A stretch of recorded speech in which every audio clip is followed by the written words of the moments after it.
मरकज की इंजील और उसका छठा बाब जो 56 आयात पर मुश्तमिल है। फिर वहां से निकलकर वो अपने वतन में आया और उसके शागिर्द उसके पीछे हो लिए। जब सबत का दिन आया तो वो इबादत खाने में तालीम देने लगा और लोग सख्त हैरान हुए और कहने लगे कि ये बातें इसमें कहां से आ गईं और ये क्या हिकमत है जो इससे बख्शी गई और कैसे मौजज़े उसके हाथ से जाहिर होते हैं। क्या ये वही बड़ई नहीं जो मरियम का बेटा और याकूब और यूसीस और यहूदा और शिमाउन का भाई है? और क्या उसकी बहनें यहां हमारे यहां नहीं? बस उन्होंने उसके सबब से ठोकर खाई। यीशु ने उनसे कहा, नबी अपने वतन और अपने रिश्तेदारों और अपने घर के सिवा और कहीं बेइज्जत नहीं होता। और वो कोई मोजज़ा वहां ना दिखा सका, सिर्फ थोड़े से बीमारों पर हाथ रखकर उन्हें अच्छा कर दिया। और उसने उनकी बेतकादी पर ताज्जुब किया और वो चारों तरफ के गांव में तालीम देता फिरा। और उसने उन 12 को अपने पास बुलाकर 2-2 करके भेजना शुरू किया और उनको नापाक रूहों पर इख्तियार बख्शा और हुक्म दिया कि रास्ते के लिए लाठी के सिवा कुछ ना लो, ना रोटी, ना झोली, ना अपने कमरबंद में पैसे, मगर जूतियां पहनो और 2 कुर्ते ना पहनो।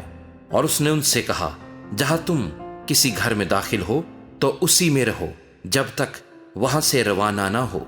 और जिस जगह के लोग तुमको कबूल ना करें और तुम्हारी ना सुने, वहां से चलते वक्त अपने तलवों की गर्द झाड़ दो ताकि उन पर गवाही हो।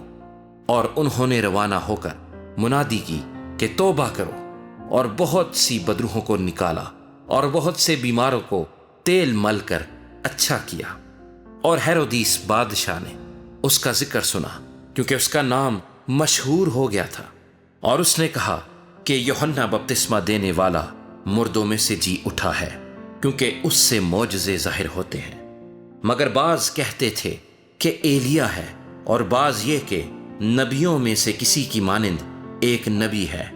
मगर हेरोदीस ने सुनकर कहा कि यूहन्ना जिसका सर मैंने कटवा दिया वही जी उठा है, क्योंकि हेरोदीस ने आप आदमी भेजकर यूहन्ना को पकड़वाया और अपने भाई फिलिप्पस की बीवी हेरोदियास के सबब से उसे कैद खाने में बांध रखा था, क्योंकि हेरोदीस ने उससे ब्याह कर लिया था। और यूहन्ना ने उससे कहा था कि अपने भाई की बीवी को रखना तुझे रवा नहीं। बस हेरोदियास उससे दुश्मनी रखती और ये चाहती थी कि उसे कत्ल कराए, मगर ना हो सका, क्योंकि हेरोदीस यूहन्ना को रास्तबाज और मुकद्दस आदमी जानकर उससे डरता और उसे बचाए रखता था। और उसकी बातें सुनकर बहुत हैरान हो जाता था, मगर सुनता खुशी से था।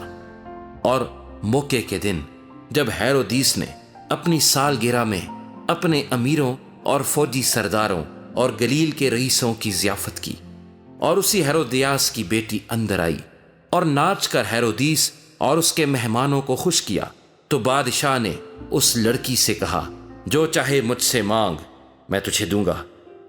और उससे कसम खाई कि जो तू मुझसे मांगेगी अपनी आधी सल्तनत तक तुझे दूंगा। और उसने बाहर जाकर अपनी मां से कहा कि मैं क्या मांगू? उसने कहा, यूहन्ना बपतिस्मा देने वाले का सर।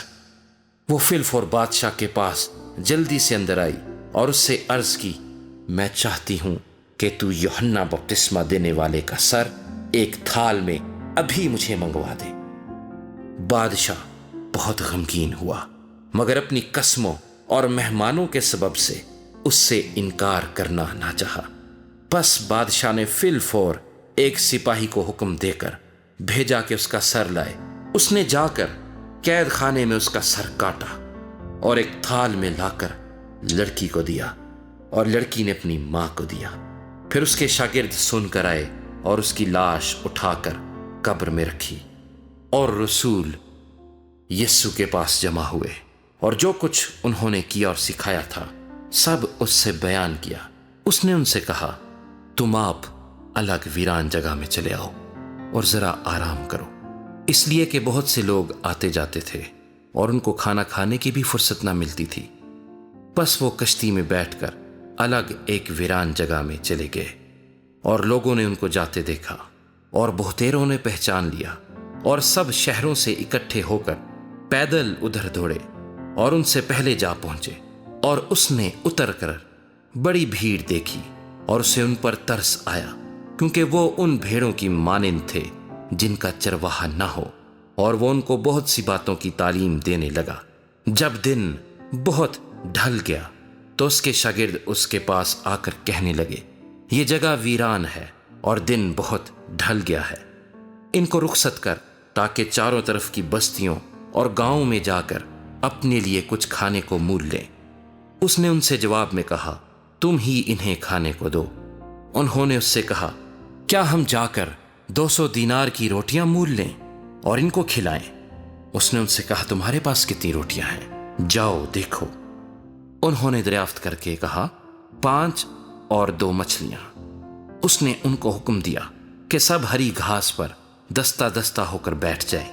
پس وہ 100 اور 50 کی قطاریں باندھ کر بیٹھ گئے۔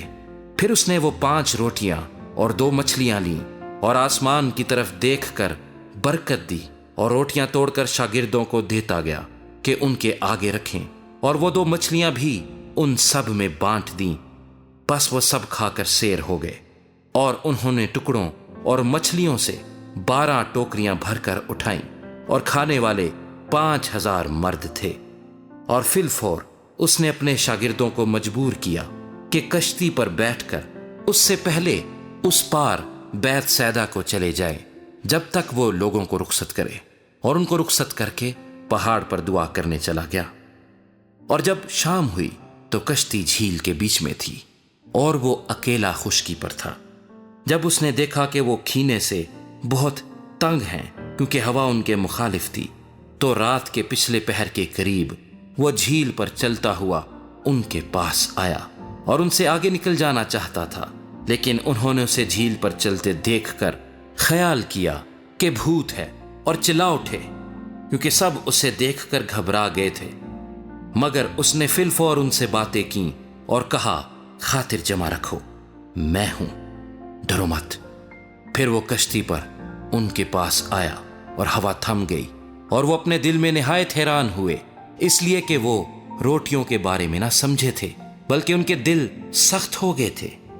اور وہ پار جا کر گنیسرت کے علاقے میں پہنچے اور کشتی گھاٹ پر لگائی، اور جب کشتی پر سے اترے تو فی الفور لوگ اسے پہچان کر اس سارے علاقے میں چاروں طرف دوڑے، اور بیماروں کو چارپائیوں پر ڈال کر جہاں کہیں سنا کہ وہ ہے وہاں لیے پھرے، اور وہ گاؤں اور شہروں اور بستیوں میں جہاں کہیں جاتا تھا، لوگ بیماروں کو بازاروں میں رکھ کر اس کی منت کرتے تھے کہ وہ صرف اس کی پوشاک کا کنارہ چھو لیں، اور جتنے اسے چھوتے تھے شفا پاتے تھے۔